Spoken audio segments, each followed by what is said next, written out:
जय मसीह की सबको। Praise the Lord. परमेश्वर का धन्यवाद हो इस अच्छे समय के लिए कि प्रभु आप लोगों के बीच में मुझे लेकर के आया और मेरे लिए बहुत अद्भुत समय है और अनएक्सपेक्टेड हो गया। कुछ जो उम्मीद से बाहर हो जाता है ना कभी कभी, वैसा कुछ हो गया कि अद्भुत रीति से प्रभु आप लोगों के बीच में लेकर के आया। मैं दिल से उस परमेश्वर का धन्यवाद देता हूँ उसके द्वारा, इस अपॉर्चुनिटी के लिए जो शालोम प्रेयर हाउस में प्रभु मुझे लेकर के आया। परमेश्वर का धन्यवाद। साथ ही साथ मैं धन्यवादी हूँ इस कलीसिया के पासवान जी के लिए, पास्टर विजय के लिए। थैंक यू सो मच मुझे ये अवसर देने के लिए, और सिस्टर अंजलि के लिए भी बहुत बहुत धन्यवाद उनके हॉस्पिटैलिटी के लिए, जिस तरीके से उन्होंने मेरा सम्मान किया, मुझे बुलाया अपने बीच में। और परमेश्वर का मैं दिल से धन्यवाद देता हूँ इन सारी बातों के लिए। और निश्चित ही हमारा परमेश्वर महान है और वो अद्भुत रीति से काम करता है। उसका नाम अद्भुत युक्ति रचने वाला पराक्रमी परमेश्वर। हालेलुया। मैं समझ नहीं रहा था, ऐसे मोड़ पे मुलाकात हो गई कि जहाँ पे मैं और मेरे भाई खड़े हुए थे, मैं भी मतलब शॉक हो गया। मुझे तो कोई खैर जल्दी नहीं जानते, लेकिन भरत भाई को बहुत लोग जानते हैं, लेकिन यहाँ पर कैसे उनको जानते हैं। मैं तो बरेली, यहाँ पास में है बरेली, वो छत्तीसगढ़ के हैं। फिर मुझे थोड़ा सा लगा कि अरे ये मुझे कोई नहीं जानता और इनको इतना जानते। लेकिन बाद में पता चला कि ये सब परमेश्वर का प्लान है, परमेश्वर की योजना है। और प्रभु का धन्यवाद। मैं एक बात तो कह सकता हूँ, आपने एक अच्छे सेवक को पाया है। हालेलुया। और इतने मैं जिस दिन से मेरी फर्स्ट मुलाकात हुई है उस समय से अब तक जैसा मैं देख रहा हूँ, बहुत ही नम्र स्वभाव के और प्रभु के भय और भक्ति में रहने वाला परिवार। इसके लिए मैं दिल से परमेश्वर का धन्यवाद देता हूँ। और जब मैंने उनको बोला कि मुझे मसूरी जाना है, लेकिन प्रॉब्लम यह है कि मेरा सफ़र संडे को, या तो मैं सफ़र करूँ तो मैं रात तक पहुँचूँ, और यहाँ तो मुझे पता चला कि शाम को 5-6 बजे के बाद तो फिर बसेस मिलती नहीं है मसूरी के लिए, बहुत दिक्कत हो जाती है। तो मैं रात में, फिर मैं चर्च कहाँ लूँगा अगर रात में चलूँगा। तो मुझे यहाँ पे मुझे पता था कि पास्टर साहब हैं, हालांकि मेरे संपर्क में और भी पास्टर हैं यहाँ पर, लेकिन थोड़ा सा मुझे कंफर्टेबल ज़रा लगता नहीं है। लेकिन जब पास्टर साहब से मेरी मुलाकात हुई तो मुझे लगा कि जैसे दिल से दिल मिल जाते हैं ना, ऐसे ऐसा हो गया। तो मैंने कहा ठीक है, प्रभु का धन्यवाद। मैं पास्टर साहब से बात किया, पास्टर साहब तुरंत बोला यस प्लीज़ आप आइए। और प्रभु का धन्यवाद, आज आप लोगों के बीच में मैं खड़ा हूँ, इसके लिए मैं परमेश्वर का धन्यवाद देता हूँ। खास तौर से मैं जब इस चर्च में आया, मैं सब सिस्टम को मैं देख रहा हूँ, मेरा दिल बड़ा आनंदित हो रहा है। Worship team super, hallelujah. प्रभु बहुत आशीष दे। वर्शिप टीम एक्चुअली ये जो स्थान है ना, ये हर किसी के लिए नहीं है, हर कोई डिजर्व नहीं करता है। लेकिन जब मैं वर्शिप टीम को देख रहा था तो मुझे लगा यस आप डिजर्व करते हैं, क्योंकि आप इतने आत्मा से भरकर प्रभु की महिमा जब कर रहे थे तो मुझे भी जो है बड़ा आनंद आ रहा था। कई जगह बहुत ज़्यादा कूद फान ये सब कुछ चलता है, तो मैं थोड़ा सा उस जगह पर थोड़ी मुझे प्रॉब्लम होती है हल्की सी, लेकिन इतना मतलब गंभीरता के साथ में परमेश्वर की आराधना और स्तुति। प्रभु का बहुत बहुत धन्यवाद इन सारी बातों के लिए। तो मैं बहुत समय बिल्कुल नहीं गवाऊंगा, मुझे नहीं पता मेरे पास कितना टाइम है। पास्टर साहब मुझे उधर से हिंट देंगे तो मैं तुरंत जो है वो क्लोज करूंगा। लेकिन मैं जल्दी से परमेश्वर के वचन से आपके साथ बात करना चाहता हूँ। मेरा परिचय आपको पता चल ही गया है, और मेरा निकनेम जो घर का नाम है वो एक्चुअली है रैमो। ये रैमो कब होते होते रामू हो गया मुझे पता ही नहीं चला। फिर सभी लोग जिसको हाँ भाई ओ रामू भाई रामू भाई रामू भाई, तो अभी मैं रामू भाई करके सब जगह पे बस होते हैं। अभी बरेली में भी सभी लोग रैमो से होते होते मेरे निकनेम को रामू कर दिया। मैंने कहा ठीक है चलो अच्छा हुआ कुछ और नहीं किया, माँ की मात्रा नहीं घटा दी, नहीं तो बड़ा मुश्किल पड़ जाता। ठीक है, परमेश्वर का धन्यवाद हो। तो आप लोगों के साथ में परमेश्वर के वचन से मैं शेयर करना चाहता हूँ, लेकिन एक सवाल। मेरा जो संदेश है उसका जो एक विषय आप समझ लीजिए वो है सोता। सोता इंग्लिश में बोलते हैं फाउंटेन। कितने लोगों ने सोता देखा है? देहरादून वालों से क्या पूछना सोते के विषय में, या तो सोते के भंडार ही भंडार है। हम लोगों की तरफ नहीं है इतना, लेकिन आप इधर देखिए पहाड़ों से खूब पानी निकलता है, जमीन से सोते ऐसे फूट के निकलते हैं, फाउंटेन निकलता रहता है पानी। सोता जो है वो अपने आप पानी को निकालता है। वैसे तो सोता नल भी होता है, लेकिन उसमें से निकालना पड़ता है, चलाना पड़ता है। लेकिन फाउंटेन जो रियल है उसमें वो ऐसे निकलता है। तो उसके विषय में थोड़ा सा मैं आज आपके साथ में परमेश्वर के वचन से कुछ शेयर करना चाहता हूँ। मेरे साथ आप निकालिए यहेजकेल की किताब और उसका 47 अध्याय है। बुक ऑफ यहेजकेल चैप्टर 47 वचन 1 से कोई भी एक जन पढ़िएगा।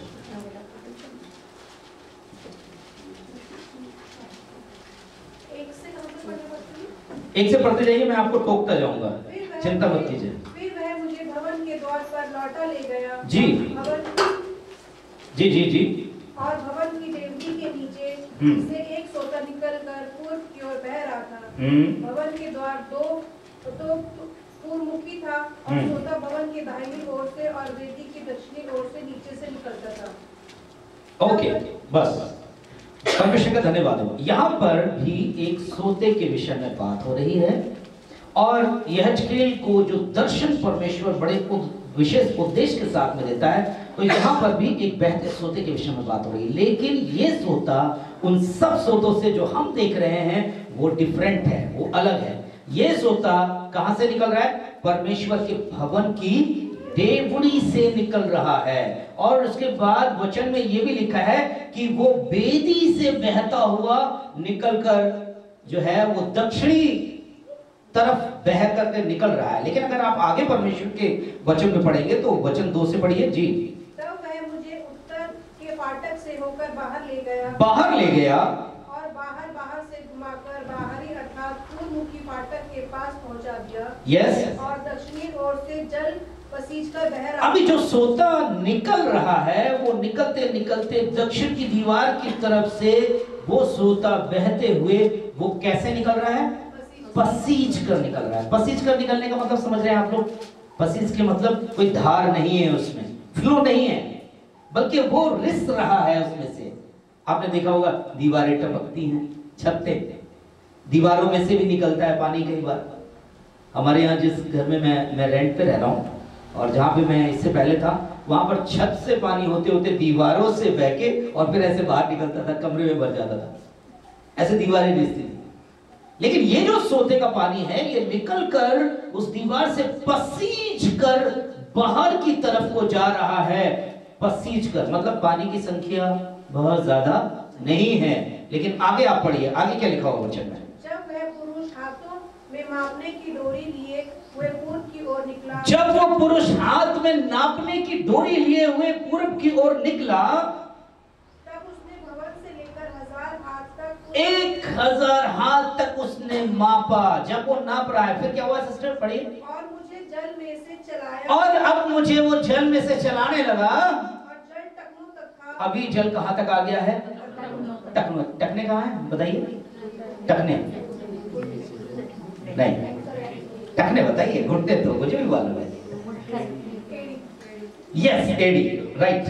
ये जो है ना, ये वाला एरिया, ये टकने कहलाते हैं। तो जल अभी कहां तक है? जब 1000 डोरी नापी है तो जल टखनों तक था। मैं जल्दी जल्दी आगे बढ़ूंगा, पढ़वाऊंगा नहीं ज्यादा। आगे आप वचन को पढ़िएगा। अगर if you have a Bible तो आप घर में आराम से पढ़िएगा ले जाकर के, लेकिन मैंने आपको वहां पहुंचा दिया है, बस इस चैप्टर को याद रखिएगा। अभी वो और 1000 माप रहा है और मापते मापते जब वो मुझे जल में से ले गया तो वचन में लिखा है कि जल कहां तक था? घुटनों तक था। तब कहां तक था जल? घुटनों तक आ गया है। वही फिर और 1000 हाथ माप करके वो मुझे ले गया तो फिर जल कमर तक आ गया। अभी वही पानी है। कौन सा पानी है?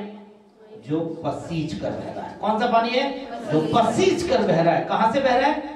परमेश्वर के भवन से बह रहा है और दीवार से होते होते वो आगे कमर तक हो गया है। आगे 1000 और हाथ जब नापा गया है तो वचन में लिखा है कि फिर वो ऐसा पानी हो गया कि मैं उसमें पैर भी नहीं टिका पाया। अब तो मुझे तैरना पड़ा है।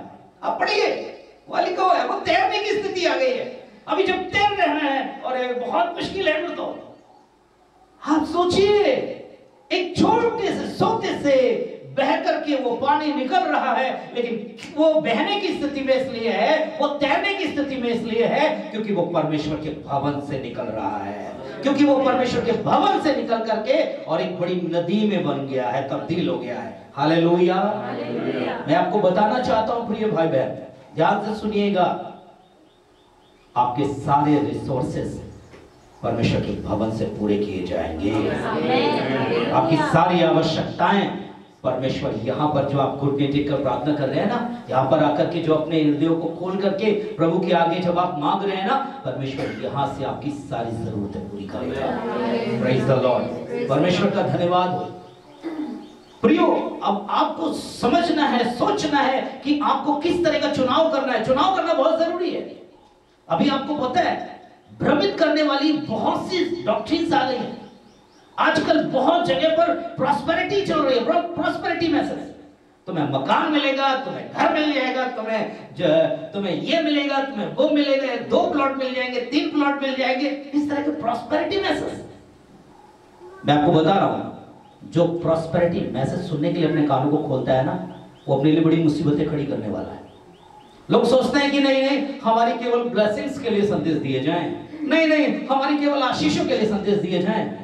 और माफ कीजिएगा, कई सेवक लोग भी खूब आशीषों के ही संदेश दे रहे हैं। क्यों? अगर थोड़ा टाइट हुए, अगर थोड़ा सा गुस्से में बताया, अगर प्रभु के वचन की खरी शिक्षा थोड़ी सी दे दी, तो कहीं ऐसा ना हो कि इधर से फिर उधर हो जाए।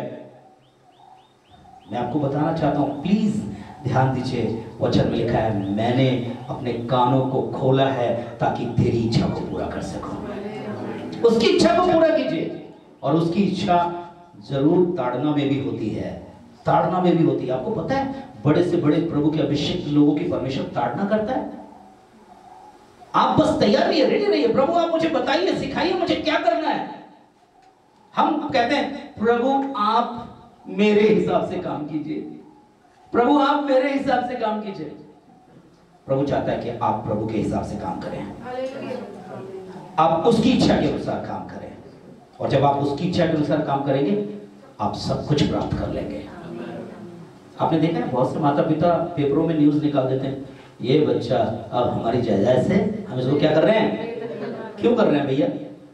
क्योंकि हमारी बात नहीं मान रहा है, अपनी बात मनवा रहा है, अपना कहना कहलवा रहा है, बस पूरा। संसारिक माता पिता भी इसी तरह के हैं, अपने बच्चों को कई बार फ्री छोड़ देते हैं। जाओ बेटा, तुम्हें जो करना है करो, जैसे रहना है वैसे रहो, फ्री छोड़ देते हैं हम लोग।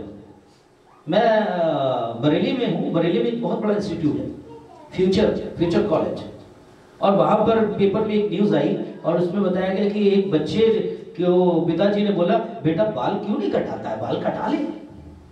बच्चे ने क्या बोला, पिताजी बाल कटाऊंगा, लेकिन मुझे बाल कटाने पर मुझे एक अपाची चाहिए, अपाची गाड़ी चाहिए मुझे। और पेपर में अगले दिन आया कि पिता ने बेटे के बाल कटाने पर गिफ्ट की अपाची गाड़ी। उसको अपाची की नहीं, लपाची की जरूरत है, 2-4 बाल कटाने के लिए उसको अपाची दे रहे हो भाई। अरे आप क्यों उसको गड्ढे में खोद के डाल दे रहे हो, उसको उसकी सारी जरूरतें पूरी कर रहे हो, इतना सब कुछ कर रहे हो। मेरा और आपका परमेश्वर ऐसा नहीं है। मेरा और आपका परमेश्वर है, तुम आज्ञाकारी बने रहोगे, मैं तुम्हारे प्रति आज्ञाकारी बना रहूंगा। तुम विश्वास योग्य बने रहोगे, मैं भी अपनी वाचाओं के प्रति विश्वास योग्य बना रहूंगा। आपको पता है, आज्ञा मानने से प्रतिज्ञा मिलती है। हालेलुया। आज्ञा मानने से क्या मिलती है? प्रतिज्ञा। हम कहते हैं प्रभु प्रतिज्ञा पूरी करो, आज्ञा मानने का टाइम नहीं है हमारे पास, बहुत मुश्किल है। अरे क्या इतना सब कुछ करना पड़ेगा, ये करना पड़ेगा, वो पास्टर साहब रोज बताते हैं, कहाँ कितना पूरा करें, बस आप अपनी प्रतिज्ञा पूरी कर दो। हर साल हम इंतजार करते हैं आज की प्रतिज्ञा क्या है। महीने में भी कई लोग प्रतिज्ञा वचन सेवक लोग देते हैं, हम वेट करते हैं जल्दी से क्या प्रतिज्ञा हमको मिल जाए। लेकिन मैं आपको बताना चाहता हूँ, परमेश्वर सब कुछ पूरा करेगा। God will provide everything। जो भी आपको नीड्स हैं, आपकी जो जरूरतें हैं, सब पूरी करेगा। लेकिन वो जरूरतें पूरी होंगी यहाँ से। हालेलुया। एक सोता यहाँ से बह रहा है, उस सोते को बहने के लिए हमें मदद करने की जरूरत है। Hallelujah, hallelujah. प्रभु निश्चित ही आप सबको आशीष देंगे। अभी वचन में क्या लिखा है? वचन में आगे लिखा है कि वो फिर बहुत बड़ी स्थिति में हो गया। वचन 5 को पढ़ेंगे तो वहां पर जल बढ़कर कैसा हो गया? तैरने के योग्य था। और अब तो उसमें से ऐसी नदी बह गई थी जिसे कोई भी पार नहीं जा सकता था, इतने फ्लो में बह रहा था। अब क्या हुआ आपको मालूम है? आगे वचन को अगर पढ़ेंगे तो नदी जो बह रही थी उसके दाएं बाएं वृक्ष थे। और वृक्ष कैसे होंगे? आप सोचिए, जब बहती नदी के किनारे वृक्ष लगाए गए, कैसे वृक्ष होंगे वो? पता है हम सब लोगों को, हरे भरे होते हैं। क्यों होते हैं हरे भरे? क्यों? क्योंकि पानी वहां पे भरपूर है और बढ़िया से वो जो है फल रहे हैं, बढ़िया से वो फलवंत हो रहे हैं, वो सूखेंगे नहीं क्योंकि वो पानी के पास है। अभी वचन में लिखा है उसमें तरह तरह के फल लग रहे हैं, फल लग रहे हैं। अब फल लगेंगे तो क्या होगा? फल मतलब क्या है? यही तो ब्लेसिंग्स है। हालेलुया।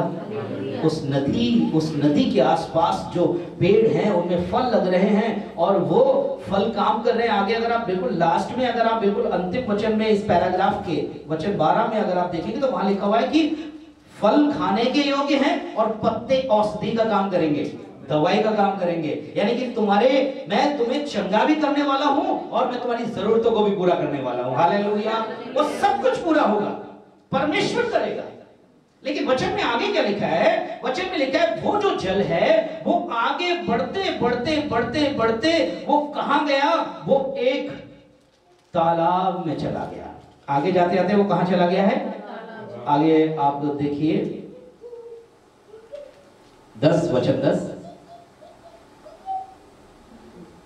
ताल के तट पर मछुए खड़े रहेंगे और एक मिनट वचन 9 से पढ़िएगा जी।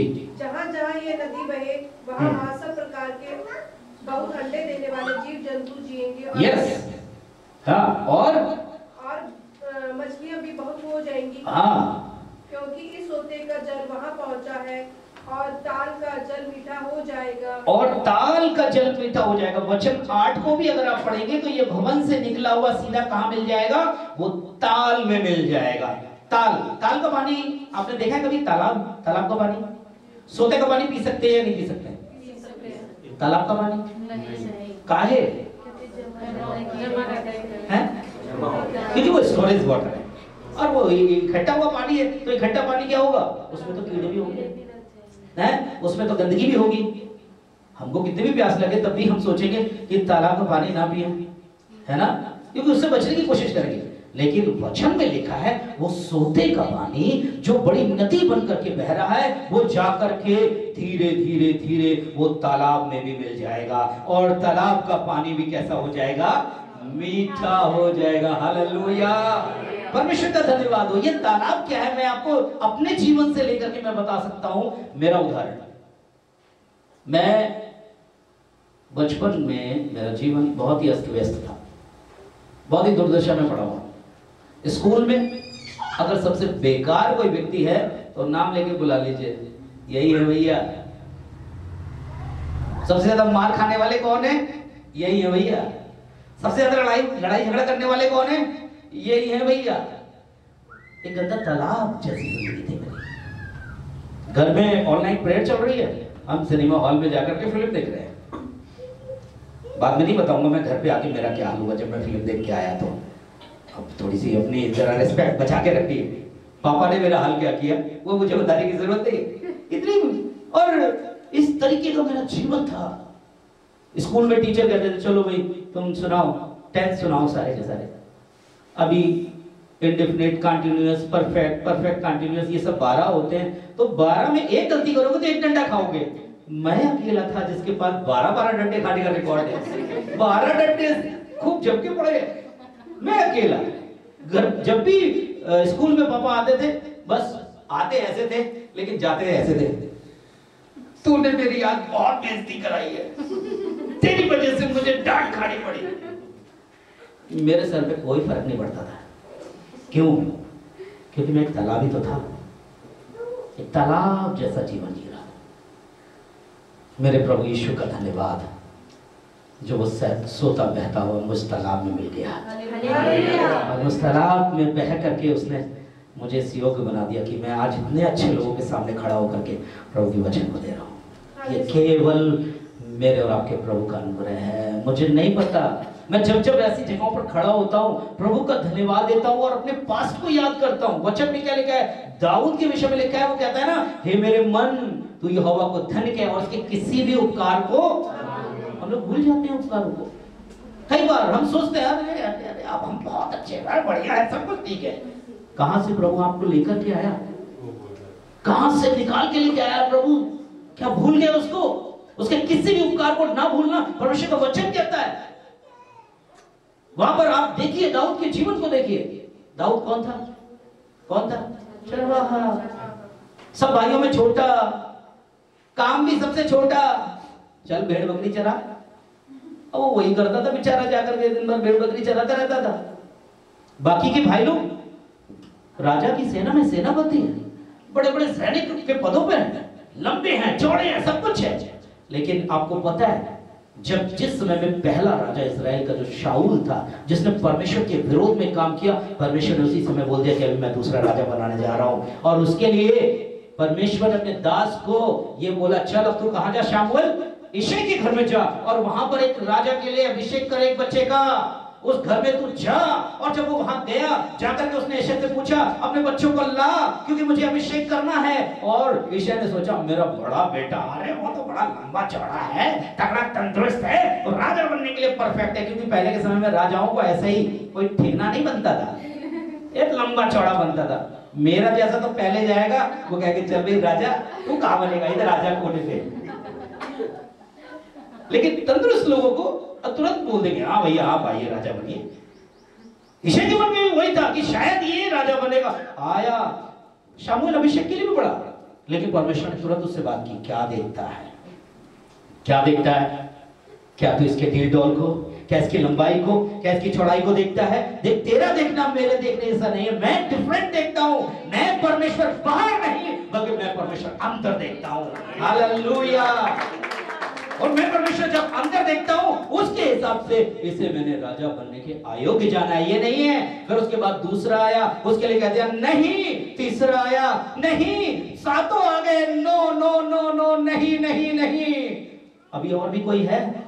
हाँ है तो वो क्या किया, वो तो भेड़ बकरी चरा रहा है, उसकी क्या है, उसका तो काम छोटा है, उसे कहां राजा बनाया जाएगा? आपको पता है जो नेग्लेक्ट होता है ना, परमेश्वर उनको सिलेक्ट करता है। जिनको आप बिल्कुल बेकार समझ लो, प्रभु उनको ही उठा करके खड़ा कर देता है। हालेलुया, परमेश्वर का धन्यवाद। जैसे ही दाऊद आया, वचन में लिखा है उसके चेहरे पर लाली झलकती थी। जैसे वो अंदर आया, अंदर आकर के खड़ा हुआ, सबके लिए परमेश्वर कहता है नहीं है नहीं है नहीं है। लेकिन जैसे ही दाऊद को देखता है, यस यही है, हालेलुया, इसको मैंने राजा बनाने के लिए चुना है, इसका तू अभिषेक कर। देर नहीं लगाई शामूएल ने, तुरंत उसका अभिषेक किया गया। हालेलुया। आपको पता है परमेश्वर इसी तरीके से जो नकारा होते हैं ना, उनको चुन लेता है। जो टीचर मुझे मारते थे ना, अब जब मैं अपने घर पे जाता हूं ना, तो वही टीचर पहले से बोलते हैं और कैसे है सर। उनको पता चल गया ये तो पास्टर है भाई, इसने तो बड़ा काम चुन लिया है, ये तो भैया धार्मिक गुरु बन गए हैं। तो कहते हैं ऐसे करते हैं। मैं कहता हूँ हाँ, मेरे प्रभु ने ये सब कुछ करा दिया है, वरना मैं तो मेरा जो हिस्सा था वो तो मुझे मिलता ही था हमेशा। जब मैं ये सोचता हूँ ना, केवल मेरी आंखों से आंसू आते हैं। मेरे प्रभु का धन्यवाद, मुझे रिजेक्ट को प्रभु ने सिलेक्ट कर लिया। सबने तिरस्कार कर दिया। टीचर बोल रहे थे किसी काम का नहीं है, मम्मी पापा भी बोल रहे थे कुछ नहीं कर पाएगा ये, लेकिन परमेश्वर का धन्यवाद। आज मेरे मम्मी पापा भी बहुत खुश होते हैं इस बात को देखकर कि प्रभु ने मुझे एक बड़ी सेवा दी है। हालांकि उन्होंने पढ़ाई पूरी कोशिश यही करी थी कि तुम सरकारी नौकरी करोगे बेटा, सरकारी नौकरी करोगे, लेकिन मेरे प्रभु से बढ़कर और कोई नौकरी इस दुनिया में है नहीं, उसकी सेवा से बढ़कर और कोई नौकरी नहीं है। परमेश्वर का धन्यवाद। प्रभु का आदर करेंगे, प्रभु आपका आदर बढ़ाएगा।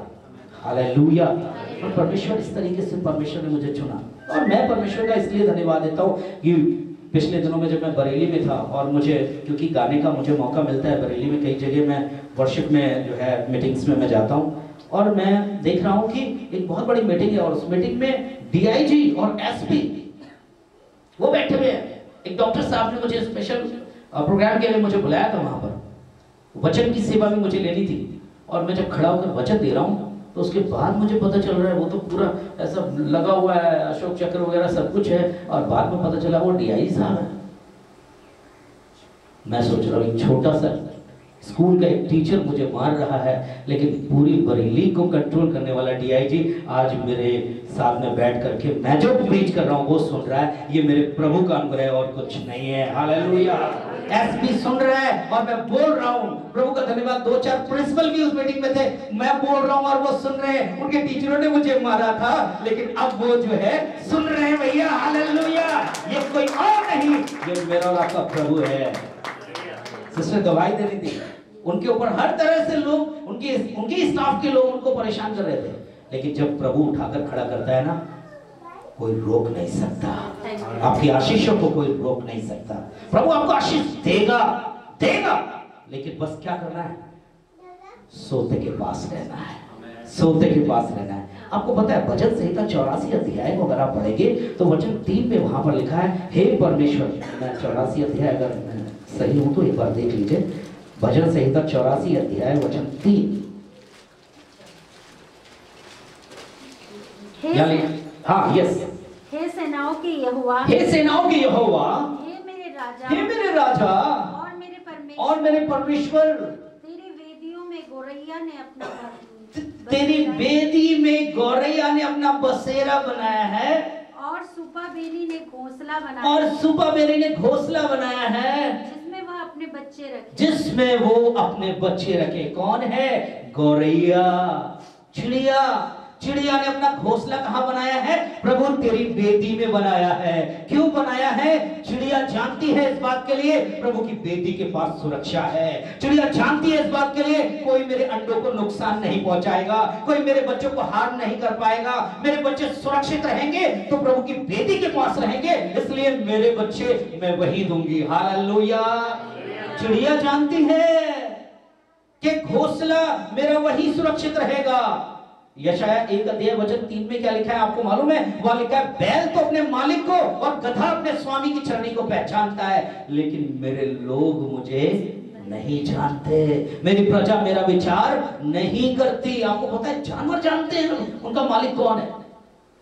मैं जब भदोई में, इलाहाबाद के आगे भदोई है, उस जगह पे मैं, प्रभु ने मुझे सेवकाई शुरू करने का मौका दिया, और वहां पर मैंने देखा हमारे पड़ोस में एक यादव अंकल है, और वो वहां खेतों में हम लोग भवन बनाकर रह रहे थे, और वही यादव अंकल हैं, और वो उनके ढेर सारी गाय हैं वहां पर। उस दिन मैंने देखा गाय बहुत जोर जोर से चीख रही है और जोर जोर से बुला रही है। मैं सोच रहा कहाँ क्या हो गया, कुछ हो तो नहीं क्या। बाहर निकल के देखा तो सारी गाय उधर मुंह करके जोर जोर से बोल रही हैं, और उधर से दूर से वो यादव अंकल चले आ रहे हैं और वहीं से कह रहे हैं, अरे आवत है भैया, आवत है। और वो जोर जोर से चीख रही है, चिल्ला रही है। मैं समझ गया, अरे बाप रे बाप, इन्होंने अपने मालिक को पहचान लिया। आपके घर में भी पेट्स होंगे, डॉगी होंगे, कैट्स होंगी, और आप देखिए वो आपको पहचानते हैं। मेरे विश्वास के घर में मैं गया तो वहां पे पता चला कि उन्होंने कुछ मुर्गी पाल रखी थी, छोटे छोटे बच्चे मुर्गी।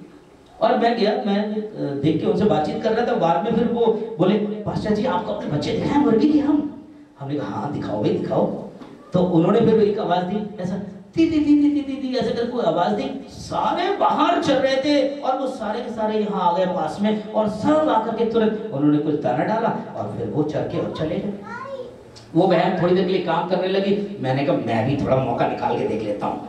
तो मैंने भी उन्हीं की तरह ती ती ती ती ती ती जोर से बुलाना शुरू किया। एक बच्चा भी नहीं आया वहां पर पास में मेरे। मैं कह रहा हूँ अच्छा ये अपने मालिक को पहचानते हैं। जानवर अपने मालिक को पहचानते हैं। मुझे और आपको भी पहचानने की जरूरत है।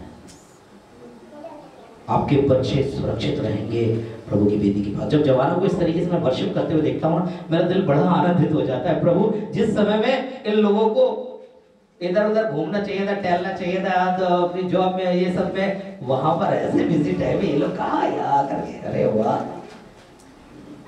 क्योंकि वो जान गए दुनिया का सबसे बेस्ट, जॉनी लीवर का वीडियो है ना, वो कहता है कि जब मैं इस मंच पे आता हूँ तो दुनिया के सारे मंच फेल हो जाते हैं।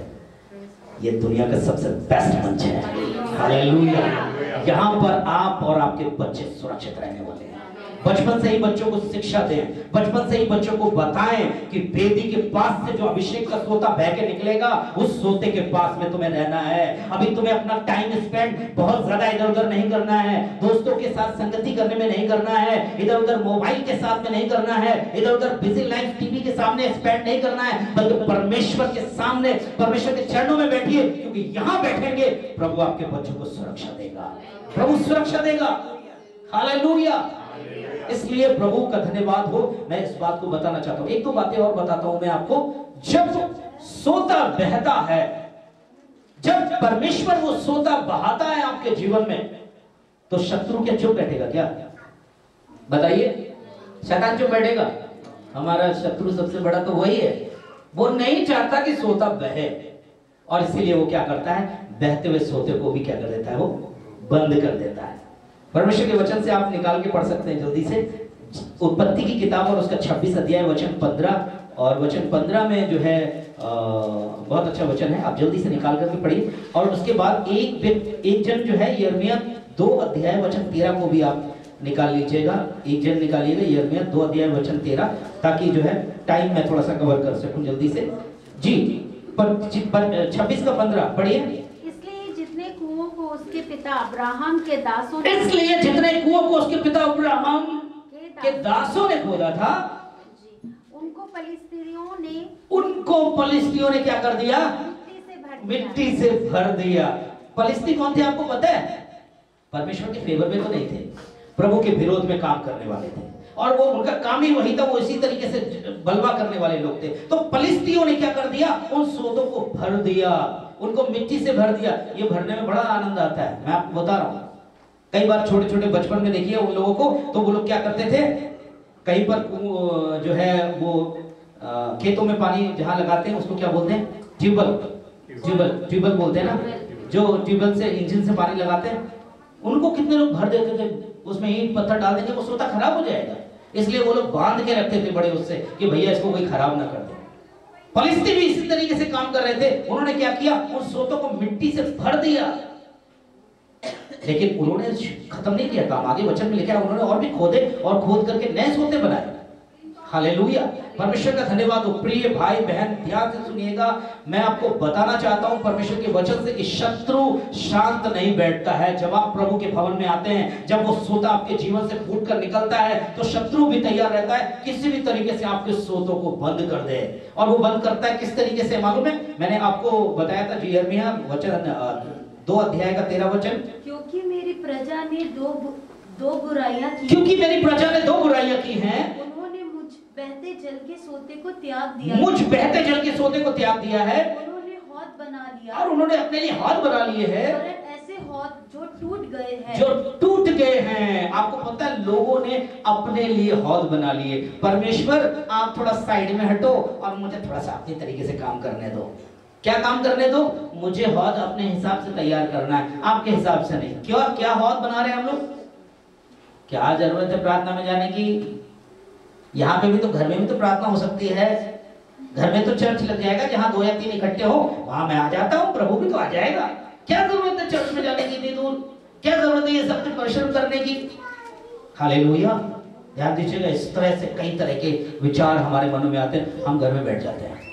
लो, घर में मत बैठिए। हफ्ते में एक ही दिन तो प्रभु के साथ संगति करने का दिन है।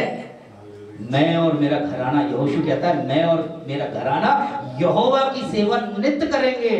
तुम्हें जो करना है करो, लेकिन मैं और मेरा घराना यहोवा की सेवा करेंगे। हालेलुया।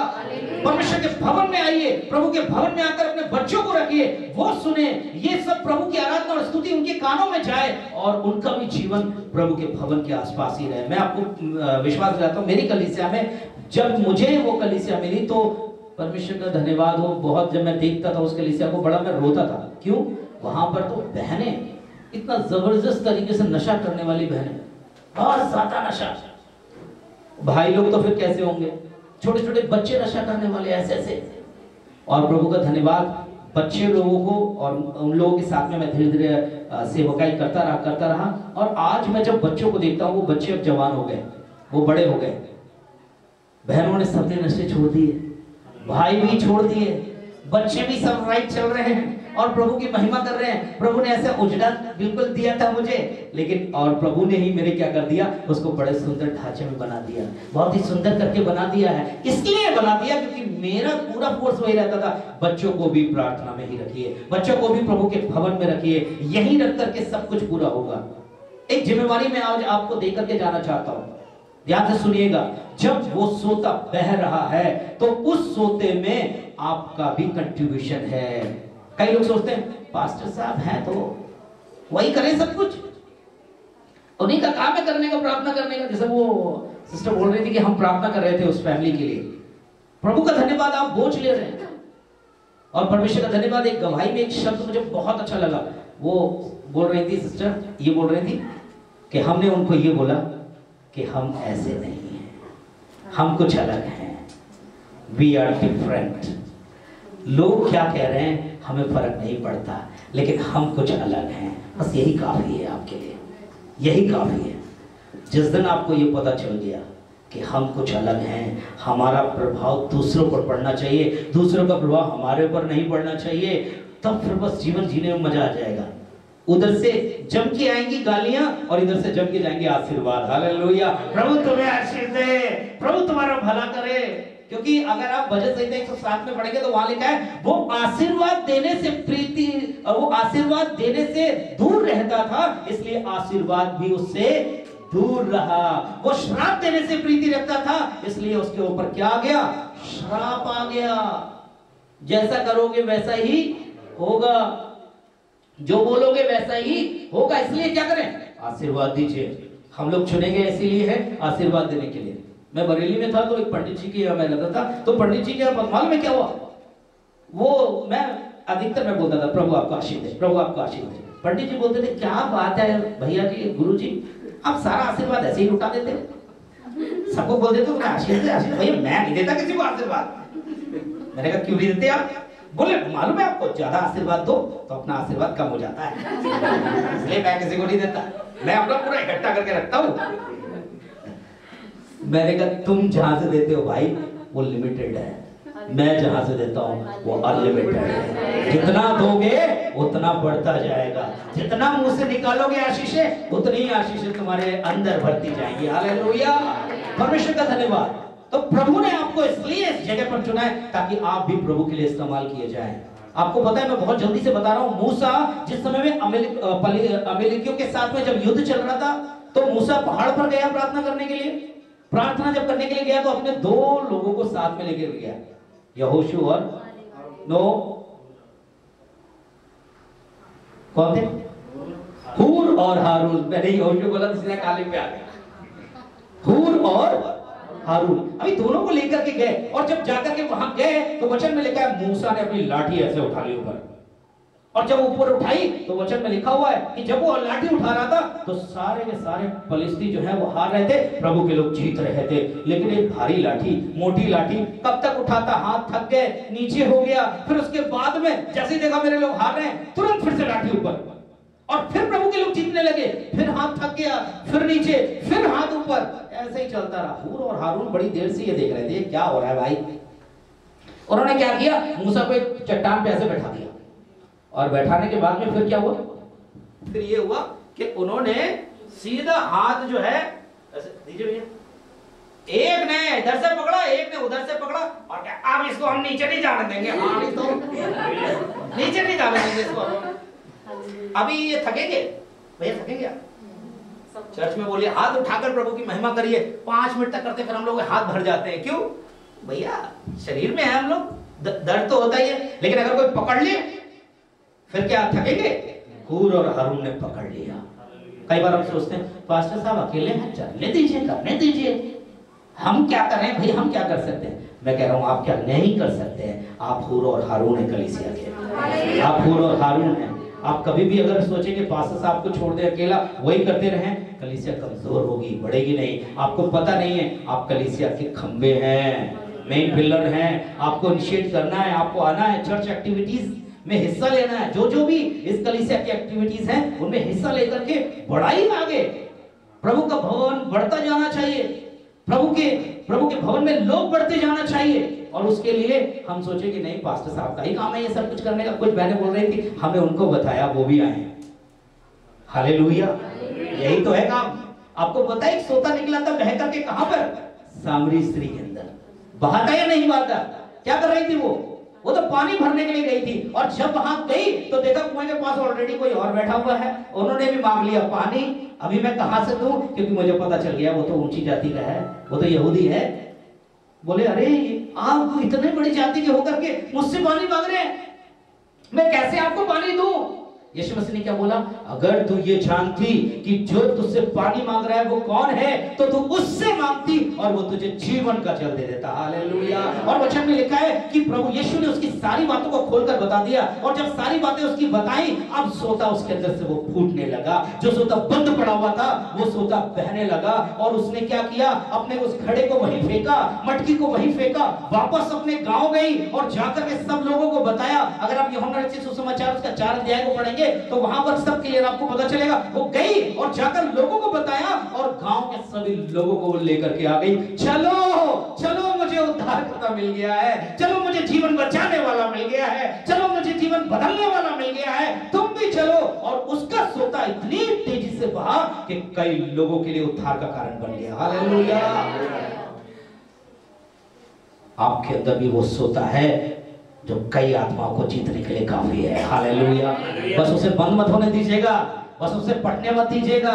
शत्रु चालाक है। प्रेरितों के काम पर पहला पत्रस 5 अध्याय वचन 8 के अनुसार वो गरजने वाले सिंह के समान है। वो इस ताक में है किसको फाड़ खाए, लेकिन हम उसे मौका नहीं देने वाले भाई। उसको पता नहीं है हम कौन हैं।